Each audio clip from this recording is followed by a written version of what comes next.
Haala akkamii keessa jirti? Haadha isheerraa odeeffanneerra. Nuti waan qabaniif yaani waan beeku hin qabu. Garuu halkan keessaa sa'aatii 10 dhufanii barree nutti reebanii hordofuu jennaan ofirraa na deebisanii. Ajjeechaa qellam Wallaggaatti raawwatame jedhamu ilaalchisuun kanneen maatiin jala ajjeefaman dubbisneerra. Gaafa makalaaqiyaan dhufan yoo dhaabbatan rakkisaadha dhaabbataa namaan jedhu yoo namni dhaabbate naman dhiisanii yoo namni baqate naman dhiisan. Warri amma du'an kun immoo buloota harmee keenya dobbolaadha.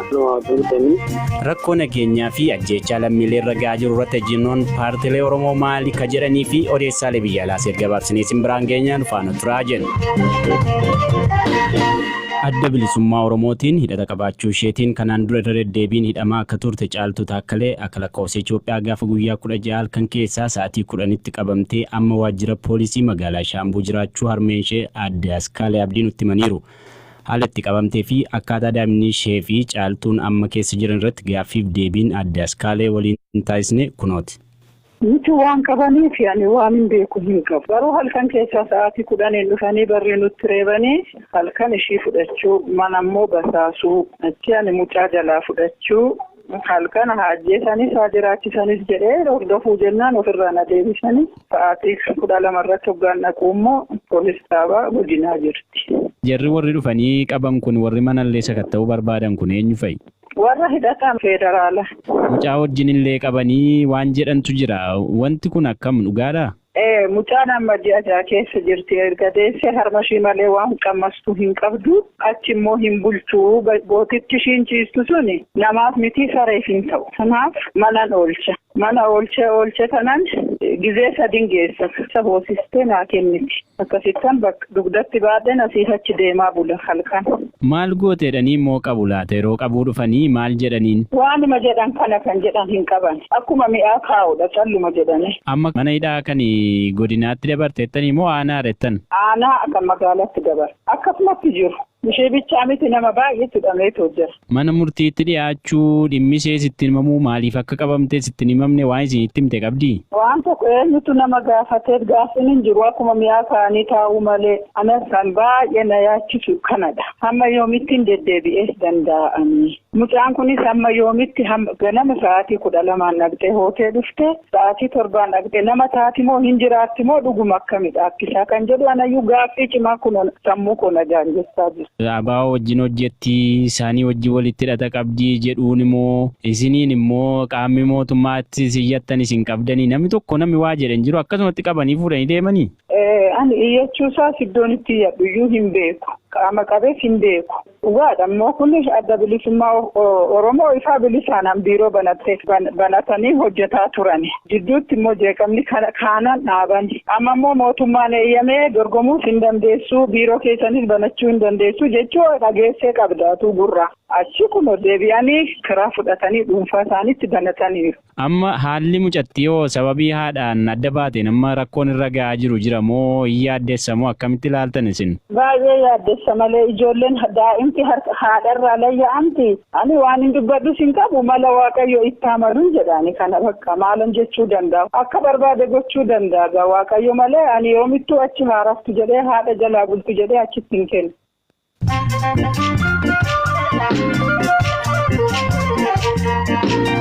BBC Afaan Oromooti kan hordofaa jirtanii oduu gaggabaaboon isinitti hima. Ani Hirphaa Gammachuuti. Deeggartoonni paartii mormitootaa Itoophiyaatti jumlaadhaan hidhamaa jiraachuu Amnesty International beeksise. Yoo xiqqaate namoonni 75 torban kana keessa kutaalee Oromiyaa garaagaraa keessatti hidhamuu isaaniis mirkaneesseera. Chaayinaatti lakkoofsi namoota vaayirasii kooroonaa vaayirasii jedhamuun du'anii 81 qaqqabe. Namoonni 3,000 dhiyaatan qabamuu isaaniis ibsameeti kan jiru. Chaayinaan wal'aansa kennuudhaaf hospitaala siree 1,000 qabu guyyaa 6tti ijaaruudhaaf mirkaneessitee jirti. Rookeettiin mormitoota irratti xiyyeeffachuudhaan furguggifame embaasii Ameerikaa Baagdaad jiru rukutee lubbuu namoota 3 madeesseera dhiifama jedha. Hanga ammaattis qaamni itti gaafatamummaa fudhatee jiraachuu baatus Ameerikaan garuu loltoota deeggarsa Iraaq irraa argatantu haleellaa kana raawwate jettee jirti. Awustiraaliyaatti dorgommii keekii saffisaan nyaachuu irratti dubartiin ganna 60 hirmaatan gaggabanii lubbuu dhaban. Muddamaan ambulaansiin hospitaala geessullee lubbuu isaanii baraaruu hin dandeenye jedhameera. Taphataan kubbaa kaachoo Ameerikaa beekamaan balaa helikopteraan lubbuu dhabuun himame. Intalli taphataa beekamaa Kobe Bryant jedhamu namoota balaa helikopteraan ajjeefaman 9 keessaa tokko ta'uun ibsameera. Balaan kun magaalaa Calabas, Kaalifoorniyaatti akka mudate himamee jira. Maalii keessatti miseensonni waraanaa 20 milishoota garee finxaalessaa Islaamaatiin ajjeefamuu qondaaltonni biyyattii himan.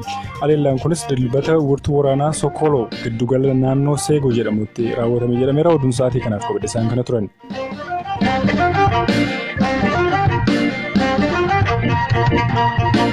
Oduu taanuun godinaaleen Oromiyaa gara lixaa jiran bulchiinsa Komaand Poostii jalatti buluu erga eegalanii rakkoon nageenyaa isaan mudate ammallee furmaata waaraa akka hin argatin yeroo garagaraatti nutti himaa turan. Naannawa kanarraa bilbilli erga addaan citee ji'a ta'uuf deema. Kun immoo namoota firaa fi maatii naannawa kanaa qaban yaaddoo hamaa keessa galcheera. Tibban immoo godina Qellee Wallaggaa aanaa Anfilloo keessatti namoota nagaarratti ajjeechaan raawwatamuun ajandaa ijoo miidiyaa hawaasummaa ta'eera. Namoonni aanaa Anfilloo keessaa baqatanii gara naannolee ollaa kanneen akka Gambeelaatti baqatanii jiran jiraachuu dhageenyeerra. Isaaniifis bilbilee haala ture gaafanneerra. Firaa foolii dhugaasa. Dargaggoon dhalataa aanaa Anfilloo ganda doollaa ta'e tokko durbiin isaa lamaan kan akka obbolaatti wajjin guddanne jedhu kibxata kana ajjeefamuu isaanii hima. Dargaggoon kun Gambeellaatti waggaa 2 barachaa ture. Haala ajjechaa maatii isaa fi nageenya naannoo isaa irratti dargaggoo kana dubbiseen ture. Ajjechaa obbolaa yookaan durbii isaa kana irratti waan nageenyatti himuun eegala. Rasaasumanii mana sana dudduuba sagaleen nagahame sagalee foo'ichooti. Karaa sanarra immoo wanti ta'e tokko hin jiru. Kanaan booda gaafa dhagan dudduuba dhabanii deebi'anii jirma kana taa'anii qawweedhaan rukutanii jiran kaa'ama. Maatiin achuma jiru? Harma isaanii biratti rukutan. Dullaa makiinsa gara gadiitti aminii bakka namooti nama sadii ajjeesanii erga muggiin gaane deebi'anii immoo warraan keenya nama lama ajjeesan. Ammamtee irratti gara Cheeddii deemteeti haala achi jiru maal beekta? Gara biyya ayyaana galeen deebi'e ayyaana sadeen gaddaa jechuudha. Gaafa sana gochi jiru baay'ee nama yaaddessu akka maqaa nama dha'anii ati Oromoodha ati Amaaraadhaan hojjechaa tura waraanni. Haalli biyya keenya baay'ee nama yaaddessu akka uummatni hundumtuu ijoollee dargaggoota bira qabu biraari maanguddootiidhaaf akka mootii duwwaa jira. Immoo dhokkanneeti kan nuyi adeemnu ijoollee isaa ilaaluu hin dandeenyu ayyaana mangalee deebi baay'ee sodaachaa ayyaana beekaman deebi'u. Jiraattonni godina Qeellam Wallaggaa keessumaa kan aanaa Anfilloo jiraatan hedduun lubbuu isaaniif sodaa qe'ee isaanii gadhiisuun kaan gara Mattuu fi Finfinnee gariin harka caalu immoo gara Gaambeellaatti baqachaa jiraachuu isaanii odeeffannee turre. Torban tokko dura ganda doollaatii gara Gaambeellaa dargaggoon baqatee dhufee fi maqaa isaa eeruu nageenya isaaf kan sodaate tokko waliin turtii taasiseen ture. Haala jiru wajjin baay'ee sodaatanii kan inni dhufe ijoollee baay'ee dhaga'ee isaan nuuf ajjeesanii facaasaa ganama sa'aatii 12 mari'annee nama 10 ta'aniiti kan gara Shebelliitti miidhamne makiinaa warra karaa xiyyaafannee kan nuyi Gambeellaa dhufne. Sanbata sana naannoo Gambeellaa gaafa geenyu galgala saakee ijoolleen du'aniiru jecha jedhu dhageenya. Gaafa makalaakiyaan dhufan yoo dhaabbatan rakkisaadha dhaabbaddaa namaan jedhu yoo namni dhaabbate nama niisanii yoo namni baqate nama niisan saabatee fi ijoolleen baqatanii gaafa ijoolleen baqatanii nabiyyuu fa'aa caakaa keessatti duukaa fi kan isaan ajjeesanii gaafuma sana nabiyyuu reeffata kan caakaa keessaa fuudhanii karaabatti baasanii mucaa badhaasaa jedhamu sanas wajjiniin ture garuu gaafa sana reeffi mucaa kana argamuu hin dandeenye guyyaa 3 bulee caakaa keessatti guyyaa 4ffaa reeffisaan caakaa keessatti kan hin argame. Facaasaa darbe yookaan kibxata ijoollee aanaa Anfilloo keessatti naannoo ganda doollaatti ajjeefaman kan jedhu waa'ee isaanii dhageessetta ijoollee kana beektaati. Ijoollee naannoo keenyaati. Ijoolleen sun ijoollee gabaamii beekaa waa'ee meeshaayyuu miniin qawwee gara tokko ijoollee hin beekne ijoolleen sun boombiidhaan abukaadoo nama adda baasee hin beekne ijoolleen kun tiraan isaanii jechuudha. Ijoolleen kun mana baroodaa sumaa wayii sun boqqolloo wayii sun yakkachicha nageeni jara kana lammanii mana baroodaa kan raasaasas naqaniiti kan isaan ajjeesan lamman isaanii. Gara Gaambeellaa gaafa dhuftu maatii kee achitti dhiisteeti dhakaate maal jedhu maatiin kee deemisiin jedhaniiti moo ofii makee kaatee deemuu barbaaddeeti? Maatii gootti kan nasabde baay'ee sodaatan beekaa isaaniis beekaa mucaa dargaggeessa waan ta'eef erga nuyi dhumne immoo ijoollee baay'ee kan Gambeellaa kanatti baqatee jiru. Ati yeroo achi turteetti wanti uumamame akkamtiin dhageessu maaltu ta'aa jira kan jedhu yeroo achi turteetti? Ijoolleen jijjiiru ijoolleen beekaa biyya keessa deemanii boombii darbatanii. Eenyu kan boombii darbatu? Boobootu nu erga jedhanii mandara keessatti yeroo makalaakiyaan dhufanii mandara keessa beekaa mana namaa gidduudha ta'anii kan isaan boombii darbatanii yoo uummati keetti dubbate boobootu nu erga jedhu beekaa uummati immoo kan dubbatu ta'uun sodaata. Ijoolleen sun dhufanii mandara keessatti boombii darbatu makalaakiyaan nufu bakka boombii darbate miti nama lama sadii ajjeesan malee deemanii. Ijoolleen waboodha ofiin jedhan kuni dhuguma loltoota waboodha moo maalidha beektuuni walii isaanii? Ijoollee naannoo keenyaadha. Ijoollee muggiirraati. Ijoollee beekaa ijoollee naannoo keenyaadhaati. Ijoolleen suni shubbitii hidhatu boombii baatu yookaan anis dubbatan shubbitii sanaan nama sodaata. Beekaa akkasii itti dubbatee hin jiru. Beekaa ni sodaanna beekaa ni jiratti akka dubbannu hin qabnu makalaaqiyaatti akka dubbannu hin qabnu nuuni boobooda warra hin jiran kan akka dubbannu hin qabnu yoo dubbannu miidhamnaa kamtu dubbanna re. Saatii gabaa kana eeggataniiti kan isaan namoota baay'ina keessa eeggatanii boombii darbatu yeroo sana immoo yeroo isaan boombii darbatan sana ijjarri immoo uummata jeechanii uummata dhawuu kanaaf iyyuu namni sodaata gabaa dhabuu baay'ee sodaata. Ijoollee waan tokko yaaduu hin dandeenye ijoolleen sun ijoollee xixinnoo jechuudha. Abbootiin kabaluu dhiisu shubbitti qabanii as fa'aa gosa tokko dubbatan. Boombii tokko yoo darbatee jechuudha namni tokko 15,000 qabata. Amma mucaan tokko anaa muggiirra du'eera mucaan tokko du'eera. Mucaan sun mucaa yeessa wasaaddaniidha katamaa keessa olii gadi jiraata. Baay'ee rakkataadha mucaan sun. Inni boombii lama darbatee 30,000 fudhachuudhaaf qopheeffatu jiru makalaaqiyaan qabanii. Haala naannawa sanatti ta'e adda baafachuuf mootummaa naannicha bulchu gaafannus nutti himuuf fayyamamoo hin taane dhaggeeffattoota keenya jiraattota achiirraa adda baafachuuf ammoo bilbiliin hojjetu gama biraatiin rakkoo lixaa fi kibba Oromiyaa akkasumas kutaalee Oromiyaa garaagaraa fi yuunivarsiitiiwwan biyyattii keessatti lubbuu lammiilee nagaa gaaga'aa jiruuf paartileen siyaasaa biyyattii maaliif gurra kennuu didan jechuun komiin hawaasarraa dhagahamaa tureera. Nutis paartileen siyaasaa Oromoo waa'ee nageenya Oromoof Oromiyaa irratti ejjennoon isaanii maal jennee gaafachuuf yaallus hunda argachuu hin dandeenye dubbii himaa adda bilisummaa Oromoo obbo Qajeelaa Mardaasaa garuu arganneerra. Isaanis gochi mirga namoomaa sarbuu lixa Oromiyaatti mul'achaa jiru akka dhaabbatu carraa arganne hundaan mootummaa gaafachaa turre ammas cimsinee itti fufna jedhan Bizuwarq Olaanaa gaaffiif deebii waliin taasiseera. Lafarratti wanti ta'aa jiru uummatarraa kan dhaga'aa jiru namni ajjeefamaa jiraachuudha. Keessaa gara qellam wallaggaa kanatti rakkoo gurguddaan akka jirutu himama. Uummati maaf nuti callistuu jedhu nuti immoo mootummaa miti kaslaafi waan kana furmaatatti kennuu danda'u mootummaadha. Waltajjii adda addaa argamu irratti inni kaafnaa waa'ee kumaan poostii kana yeroo hanga ammaa furmaata hin argatiin jira rakkinni dheeratee jira. Isa kanarratti ammallee gaaffii keenyatti fufnaa jechuudha akka adda bilisummaa Oromootti. Amma naannoo keessumaa gara qeellam wallaggaa kanatti bilbilli hin hojjetu intarneetiin hin hojjetu. Kunuu mataan isaa iyyuu dhabiinsa mirga dhala namaa keessaa tokko kanadha. Namni odeessa argachuudhaaf mirga qaba. Sirrii akka waliin dubbisnetti. Barattoonni yuunivarsiitii Dambidolloo irraa gara naannoo Amaaraa deebi'aa turan butamaniiru kan jedhu baay'inaan hin haasa'ama. Mootummaan illee waan kana ibseera. Addi bilisummaa Oromoo waan kana irratti maal jedha? Waa'ee kanaa waan quba qabnu hin qabnu. Gaafanne qorannee wanni ifaan hin jiru waama qilleensarra jiru isa kana gaasa kanas mootummaatu beekaa jennaan. Waraanni bilisummaa Oromoo yeroo dhaaba keessaniin hoogganamaa ture kan jaalmarroofaa jechuudha. Hojii nama butuu kana hin raawwata amalli akkanaa tureera madura. Waraanni bilisummaa Oromoo gaafa duraa kan nuti beennu hammina nama tokkotti hin dubbatu ammas warra ammatti kamakaatama dhoofte kanas nuyi bifa kanaan leenjifnee bifa kanaanis hin turre amma waan amma ta'aa jiru immoo gama sanatti qabatamuuf ni mul'ata. Isaanillee akka dhageenyutti deebii kennanirraa nuti waan quba qabnu hin qabnu kana keessa harka hin qabnu jedhanii waan waakkatan na fakkaasa. Waan ta'aa jiru kana irratti addi bilisummaa Oromoo ibsa baasee qaba moo callisa filate? Bakka hunda gahuu hanqachuu mala garuu yeroo garagaraatti bahaa ture. Wanticha waan dhaabbataa jiru miti ta'eeti malee yeroo garagaraatti baasaa ture. Mootummaan olaantummaa seeraan kabachiisuudhaaf socho'aa jira. Olaantummaa seeraa jechuun uummata siivilii miidhuu hidhuu ajjeesuu jechuu miti. Namni yoo badii qabaate seeraan gaafatama malee dirree irratti gaaffii tokko malee hin ajjeefamu. Uummata nagaa ajjeesuun seera miti jenna nuti. Waraana isa dirree keessa jira jedhamu. Hidhatee bosona jira jedhamu hojiin lolli bifa fedhee yoo deeme kana sanarraa rakkoo hin qabnu nuti. Waan sana ala ta'uudha kan nuti balaaleffataa jiru. Dhaggeeffattoota keenya odeessa kanaa fi yaada jiraattonni aanaa Anfilloo kennan bor irraa eegaltanii marsariitii keenyarraa ni argattu. Sagantaa keenya asumarratti goolabna. Saganticha akka qopheessite Firaafolii Dhugaasaatii katooraan isin biraan ga'aa ture an Hamza Huseenii. Odeessaalee biroo dabalataan marsariitii keenya BBC News afaanoromoo.com irraa ni argattu. Bor walitti dachaana nagaan bulaa.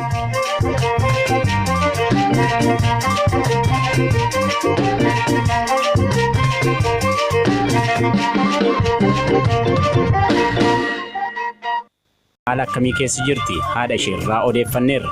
Nuti waan qabaniif yaani waan beeku hin qabu. Baroo halkan keessaa sa'aatii 10 dhufanii barree nutti reebanii hordofuu jennaan ofirraa na deebisanii. Ajjeechaa qelleen Wallaggaatti raawwatame jedhamu ilaalchisuun kanneen maatiin jala ajjeefaman dubbisneerra.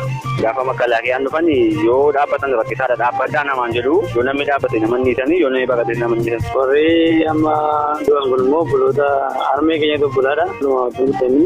Rakkoo nageenyaa fi ajjeechaa lammiilee irra gahaa jiru irratti ejjennoon paartiilee Oromoo maali ka jedhanii fi odeessaalee biyya alaa erga baabsinee simbiraan geenyaan faana turaa jenna.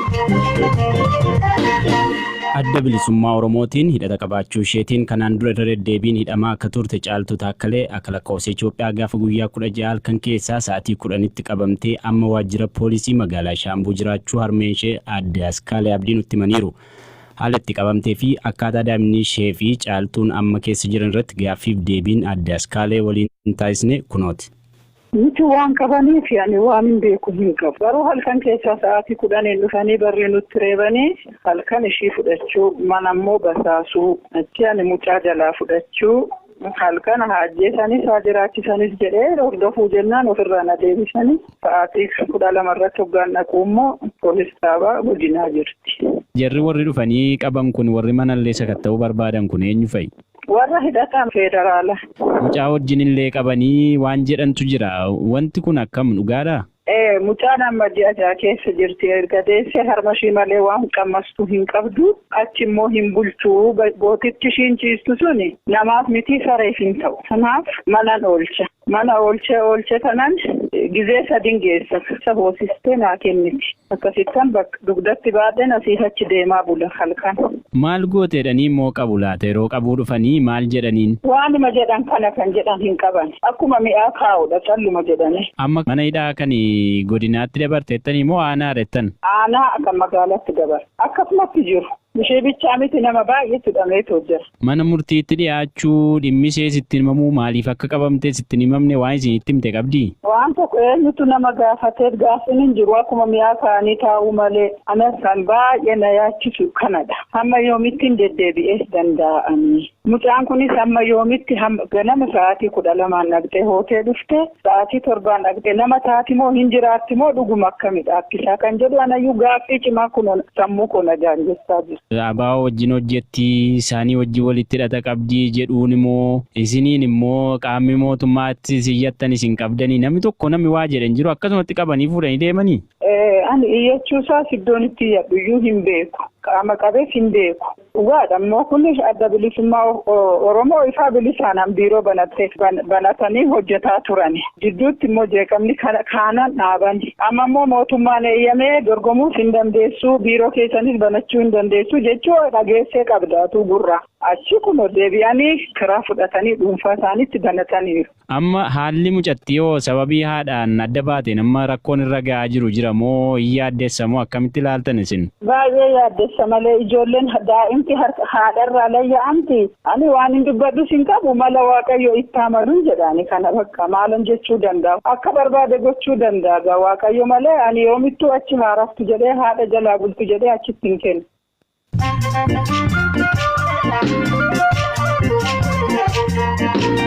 BBC Afaan Oromooti kan dhufaa jirtanii oduu gaggabaaboon isinitti hima. Ani Hirphaa Gammachuuti. Deeggartoonni paartii mormitootaa Itoophiyaatti jumlaadhaan hidhamaa jiraachuu Amnesty International beeksise. Yoo xiqqaate namoonni 75 torban kana keessa kutaalee Oromiyaa garaagaraa keessatti hidhamuu isaaniis mirkaneesseera. Chaayinaatti lakkoofsi namoota vaayirasii kooroonaa vaayirasii jedhamuun du'anii 81 qaqqabe. Namoonni 3,000 dhiyaatan qabamuu isaaniis ibsameeti kan jiru. Chaayinaan wal'aansa kennuudhaaf hospitaala siree 1,000 qabu guyyaa 6tti ijaaruudhaaf qopheessitee jirti. Rookeettiin mormitoota irratti xiyyeeffachuudhaan furguggifame embaasii Ameerikaa Baagdaad jiru rukutee lubbuu namoota 3 madeesseera dhiifama jedha. Hanga ammaattis qaamni itti gaafatamummaa fudhatee jiraachuu baatus Ameerikaan garuu loltoota deeggarsa Iraaq irraa argatantu areellaa kana raawwate jettee jirti. Awustiraaliyaatti dorgommii keekii saffisaan nyaachuu irratti dubartiin ganna 60 hirmaatan gaggabanii lubbuu dhaban. Muddamaan ambulaansiin hospitaala geessullee lubbuu isaanii baraaruu hin dandeenye jedhameera. Taphataan kubbaa kaachoo Ameerikaa beekamaan balaa helikoophteraan lubbuu dhabuun himame. Intalli taphataa beekamaa Kobe Bryant jedhamu namoota balaa helikopteraan ajjeefaman 9 keessaa tokko ta'uun ibsameera. Balaan kun magaalaa Calabas, Kaalifoorniyaatti akka mudate himamee jira. Maalii keessatti miseensonni waraanaa 20 milishoota garee finxaalessaa Islaamaatiin ajjeefamuu qondaaltonni biyyattii himan. Haleellaan kunis dilbata wurtuu waraanaa Sokoloo giddugala naannoo Seegoo jedhamutti raawwatame jedhameera. Oduun sa'aatii kanaaf qabadhe isaan kana turan.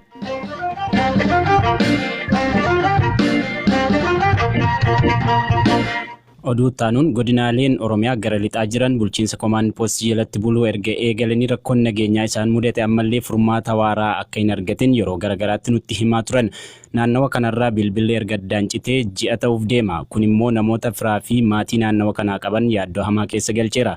Tibban immoo godina Qellem Wallaggaa aanaa Anfilloo keessatti namoota nagaa irratti ajjeechaan raawwatamuun ajandaa ijoo miidiyaa hawaasummaa ta'eera.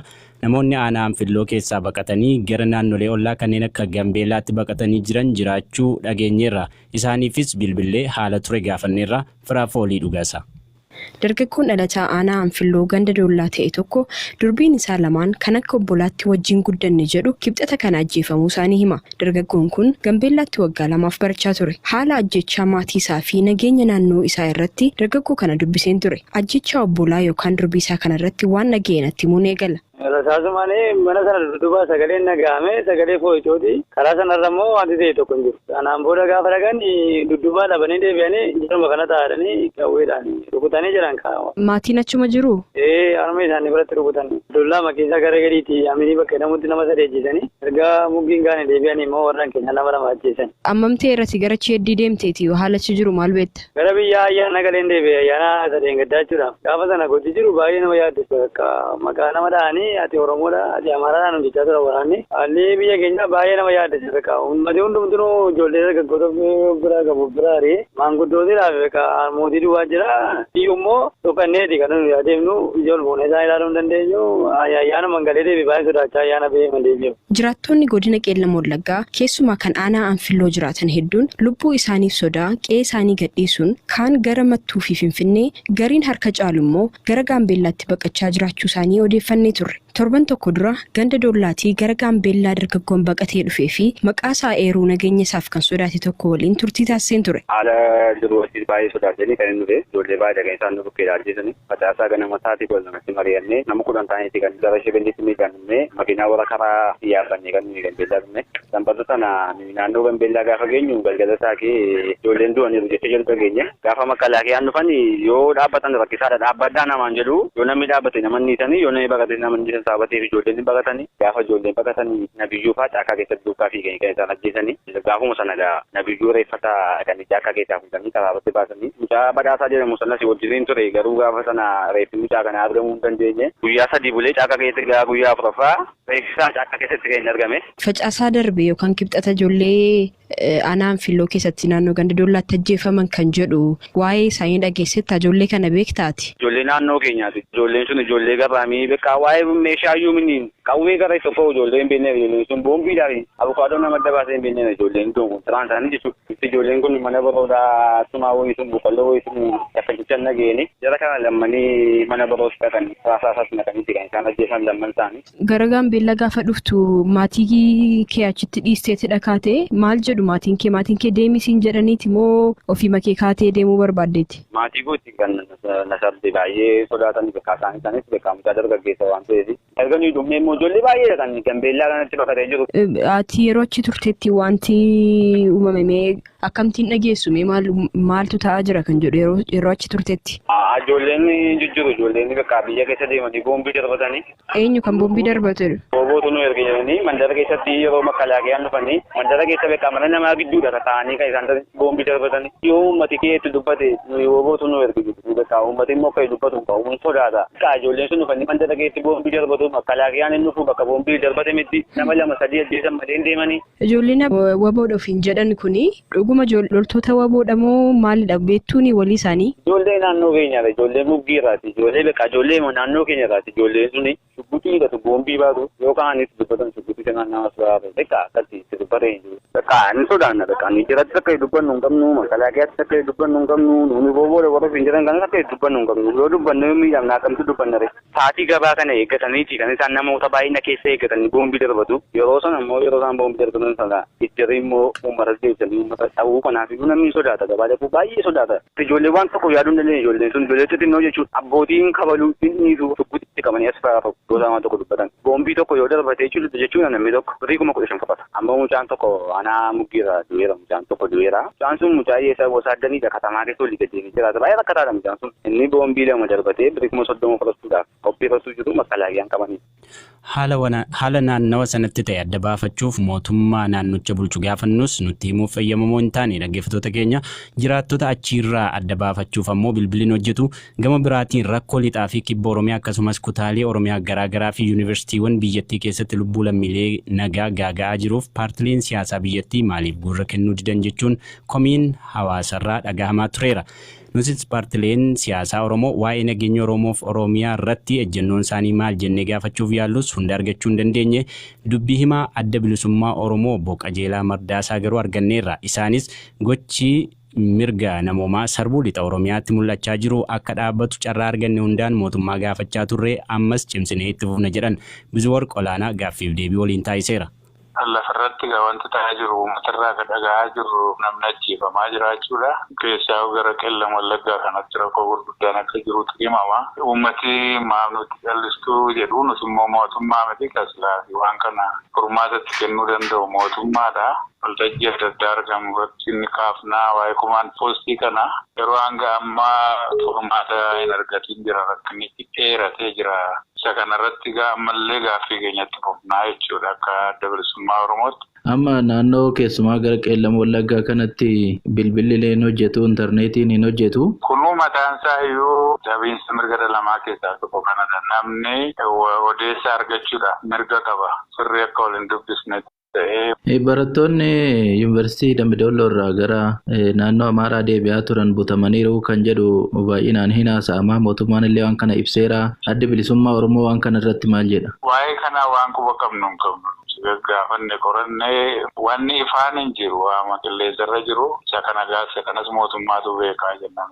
Waraanni bilisummaa Oromoo yeroo dhaaba keessaniin hoogganamaa ture kan jaalmarroofaa jechuudha. Hojii nama butuu kana hin raawwata amalli akkanaa tureera madura. Waraanni bilisummaa Oromoo gaafa duraa kan nuti beennu hammina nama tokkotti hin dubbatu ammas warra ammatti kamakaatama dhoofte kanas nuyi bifa kanaan leenjifnee bifa kanaanis hin turre amma waan amma ta'aa jiru immoo gama sanatti qabatamuuf ni mul'ata isaanillee akka dhageenyutti deebii kennanirraa nuti waan quba qabnu hin qabnu kana keessa harka hin qabnu jedhanii waan waakkatan na fakkaasa. Waan ta'aa jiru kana irratti addi bilisummaa Oromoo ibsa baasee qaba moo callisa filate? Bakka hunda gahuu hanqachuu mala garuu yeroo garagaraatti bahaa ture wanticha waan dhaabbataa jiru miti ta'eeti malee yeroo garagaraatti baasaa ture. Mootummaan olaantummaa seeraan kabachiisuudhaaf socho'aa jira. Olaantummaa seeraa jechuun uummata siivilii miidhuu hidhuu ajjeesuu jechuu miti. Namni yoo badii qabaate seeraan gaafatamu malee dirreerratti gaaffii tokko malee hin ajjeefamu. Uummata nagaa ajjeesuun seera miti jenna nuti. Waraana isa dirree keessa jira jedhamu. Hidhatee bosona jira jedhamu jilloolli bifa fedhee yoo deeme kana sanarraa rakkoo hin qabnu nuti. Waan sana ala ta'uudha kan nuti balaaleffataa jiru. Dhaggeeffattoota keenya odeessa kanaa fi yaada jiraattonni aanaa Anfilloo kennan bor irraa eegaltanii marsariitii keenya irraa ni argattu. Sagantaa keenya asumarratti goolamna. Saganticha akka qopheessite Firaafolii Dhugaasaati katooraan isin biraan ga'aa ture an Hamza Huseenii. Odeessaalee biroo dabalataan marsariitii keenya bbcnews.oromoo.com irraa ni argattu. Bor walitti dachaana nagaan bulaa.